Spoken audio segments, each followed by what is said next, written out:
जी बिस्मिल्लाहिर्रहमानिर्रहीम। ये बिल्कुल फ्लाईओवर के नीचे एक बड़ी शानदार किस्म की जो है स्ट्रीट लाइब्रेरी बनाई गई थी और डिप्टी कमिश्नर फवाद गफ़ार सुमरो साहब की ये उसकी ज़ेर निगरानी जो ये लाइब्रेरी बनाई गई थी। ज़िले हुकूमत का इसमें ताउन शामिल था और बहुत सारी समाजी तंजीमें जो थी उन्होंने बड़ा बढ़ चढ़ कर हिस्सा लिया था। बहुत सारे फ़ोटो सेशन वगैरह भी हुए, लेकिन तकरीबन कोई 3-2.5 साल के अंदर अंदर जो सूरत हाल है वो आप देख सकते हैं।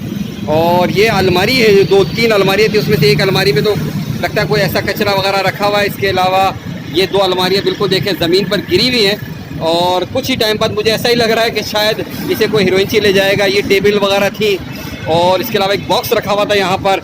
इसके अलावा बैठने की जो टेबल्स वगैरह थी ये सारी की सारी आप देख सकते हैं जो है ये तबाह हो चुकी है जो है।